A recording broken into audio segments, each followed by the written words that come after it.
Hello everybody, Yellow Mustang here once again with another Roblox game development video. Last time we're working on getting the player framework further set up. So we got that set up. And we were trying to get this working so we can get the second skill actually doing stuff in here. So last time we created the damage modifier, so we'll utilize that damage modifier to change this damage up or down or whatever once we pick up items, once we actually add those items into the game.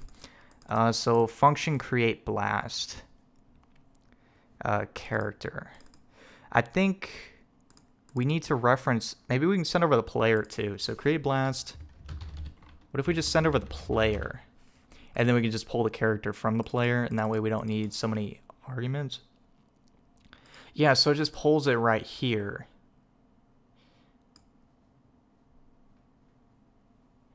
So if skill equals secondary, then create blast. Or create blast, and then just forward the player.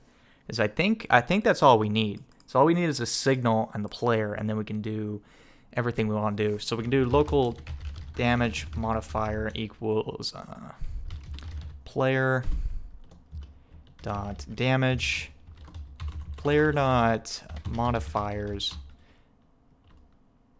How should we do this? Local modifiers equals player dot modifiers, and then we can do local damage modifier equals modifiers dot damage. Well, I guess it's kind of repetitive, huh, to call it damage modifier. Is that how we have it? Yeah, so why name it that? Let's just call it damage. All right, there, because it's in the modifiers folder, so inherently we will know that it is in reference to the damage. So anyways, let's get something we can actually see. But I want to do it differently with this create blast. So the problem we've been having is that extremely bad bullet lag. So if we activate the skill in here, what if we just tell the game to create like a fake bullet or whatever, and then keep track of it using Raycasting? I believe that's what one of the comments was talking about. I may have misunderstood, but I think that's how some people do it to make it look like not shit. So we can do local blast equals instance.new part blast dot I want like a mesh. Kind of. I don't even know how I want the blast to look, really. So maybe we can just put like a placeholder blast, because this is a prototype, as we know. So blast dot can collide. Oh boy, you hear those motorcycles out there, boys? They're the coolest guys on the street. Blast dot C-frame equals player. What is this? This is a local script, right? Do I have my torso in here somewhere? Player.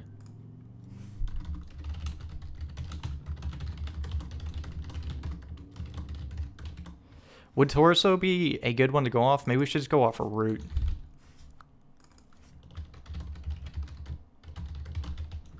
I'm pretty sure Spaceman has a humanoid root part. Yeah, he definitely has one. I definitely did that correctly. Okay, so let's not set the C-frame. We need to set the size. Vector 3 new. So we want it to be like kind of big. Maybe like 2.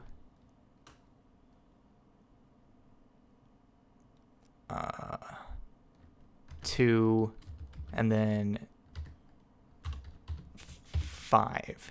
So it's kind of like a wide blast that can hit multiple enemies before disappearing.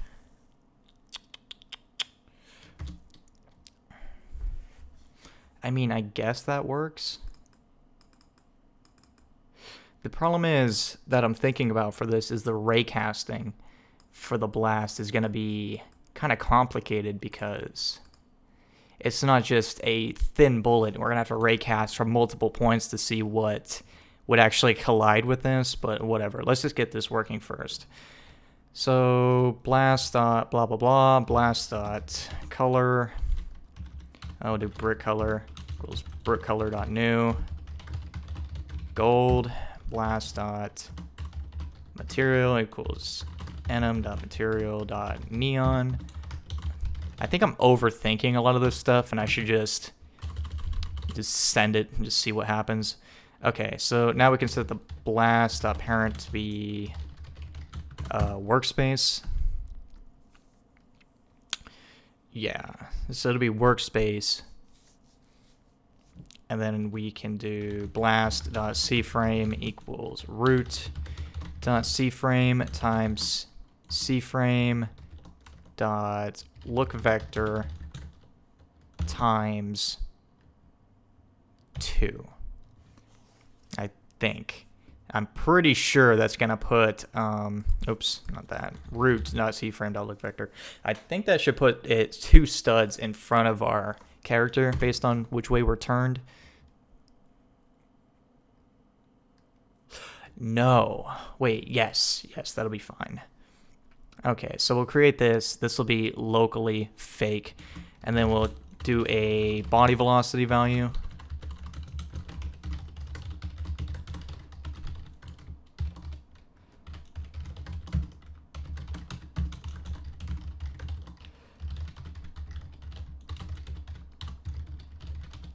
Set it to max.huge, and then set the velocity just to be forward. So blast.cframe.lookVector times, I don't know, 200 maybe. Okay, cool. So it'll create this blast, and then we can just do the cooldown thing in here, I guess. We can do wait.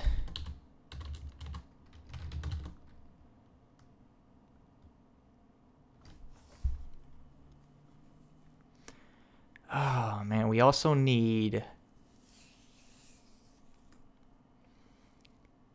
the cooldown as well. Right, so we need local skills folder equals player dot skills folder, and then we need local skills skill 2 cooldown equals skill folder dot skill 2 cooldown. I need local skill 2 cooldown. Holy crap. Oh my god, skills 2 cooldown. Oh, we need cool also, so skills folder equals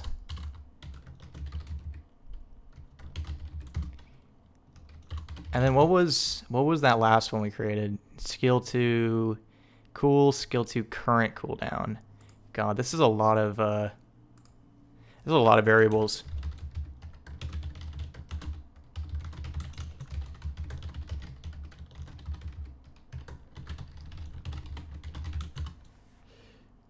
Yeah, okay. So skill 2 current cooldown equals that. So I guess we'll just set this up simply for now. So we'll do skills 2 cooldown dot value.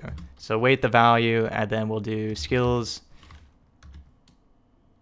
2 cooldown, or just cool dot value equals true. Okay.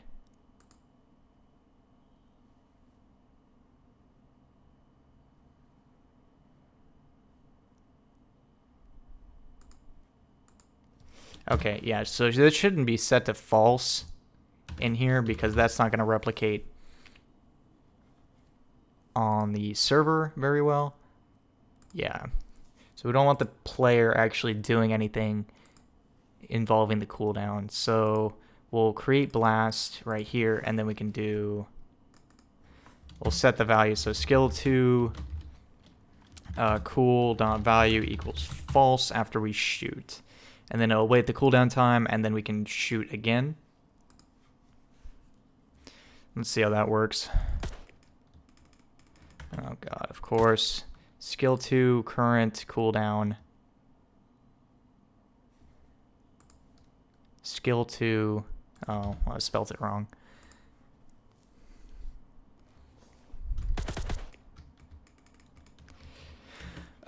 Expected C frame. Oh god. Let's see, what is that in? Skills 42.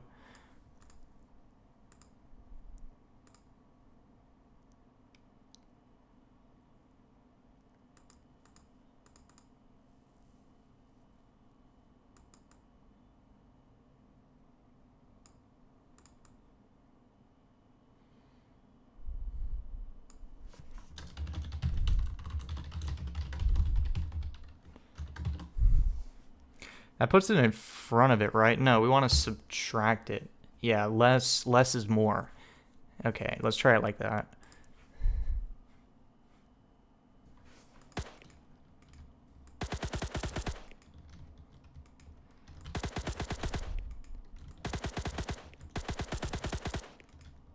Okay.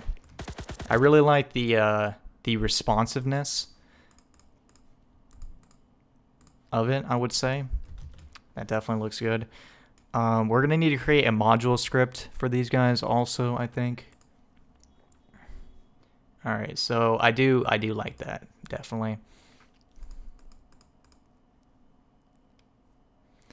So in here, we actually have to figure out if it hits things. So we got the player, right?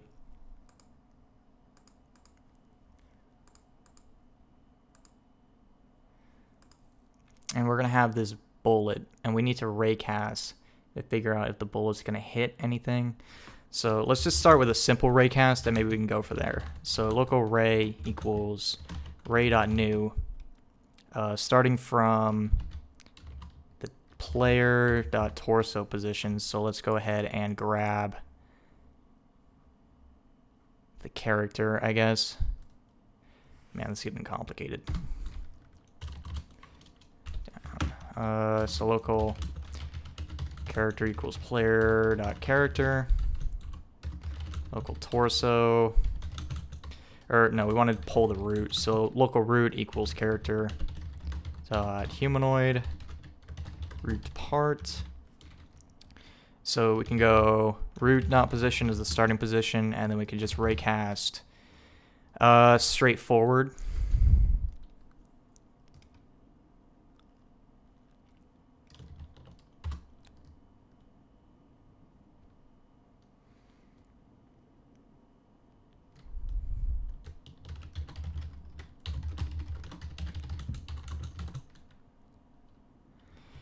Times 100, and local hit pause equals workspace. Find partner array with ignore list. Whatever. Array, and then script.parent. No, we want put a character in there. Okay, so ignore the player. Draw the ray. If hit, then do damage. But depending on how fast that bullet is moving at a velocity of 200, we want to like delay this damage so it looks like it actually is taking damage from the bullet hitting it as opposed to us just raycasting. So if local hit, then if hit dot parent find first child humanoid, then continue.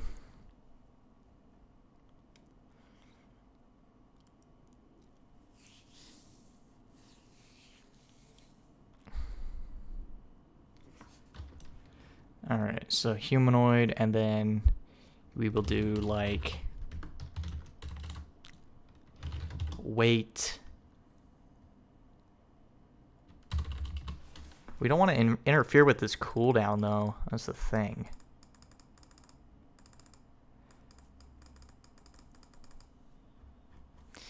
All right, so we're probably gonna have to put the cooldown on a separate thread if we're gonna have waits in here.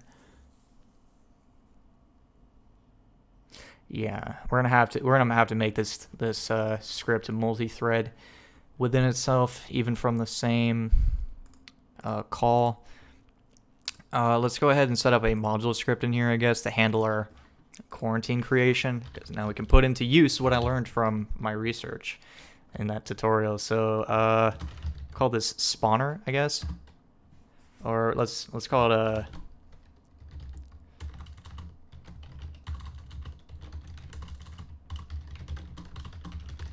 a thread handler.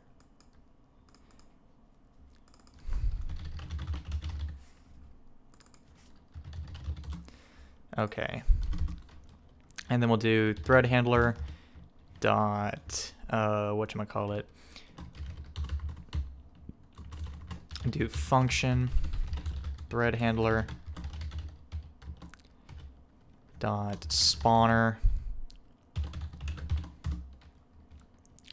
And then we can just do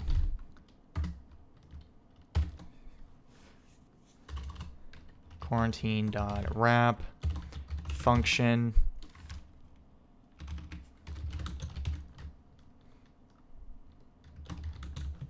So we'll just wrap it and then we'll play it.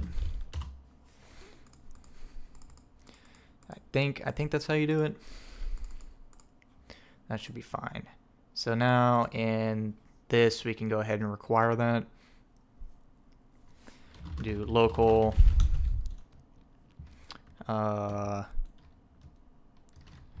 thread handler equals game dot server script service dot thread handler, and we go ahead and switch this to require.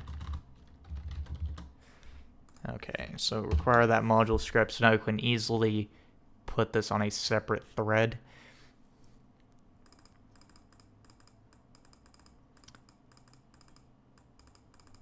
Yeah, so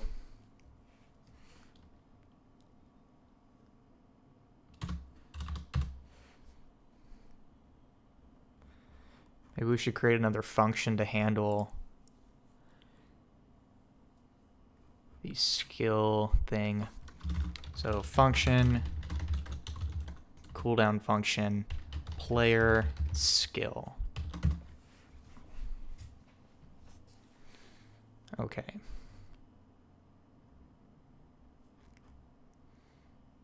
So if we name everything in the proper format, then we should be able to just easily reference everything. So that way we're not doing monstrosities like this.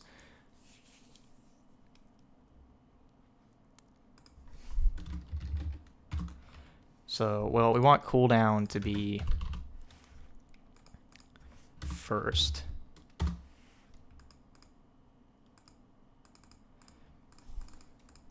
And then maybe we can just wrap cooldown. We'll just wrap the whole function. So we can do like thread handler, or yeah, thread handler spawner, and then just wrap whatchamacallit in a quarantine. So cooldown.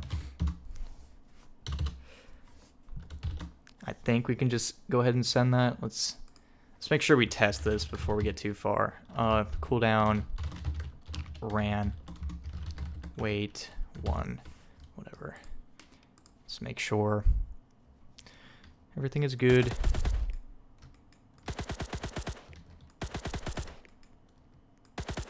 All right, cool. So yeah, that thread wrapping thing is working perfectly fine. Okay, so I gotta think a little bit with getting this system set up so we don't have to repeat variables like this all the time.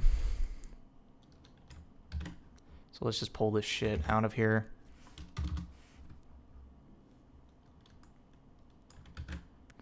Just rip all of this out. All right, so skills folder.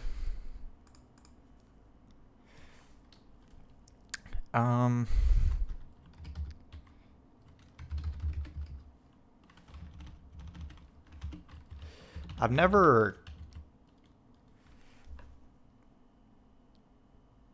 concatted something like this before.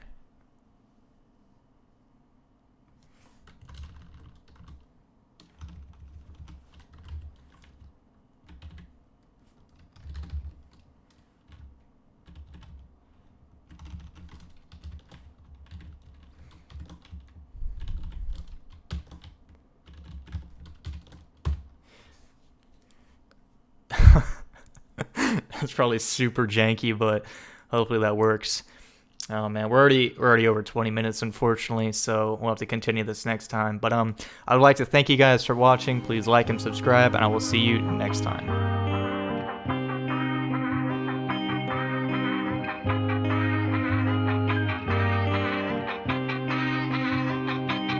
Oh fuck, I can't believe you've done this. Oh fuck, I can't believe you've done this. Oh fuck, I can't believe you've done this.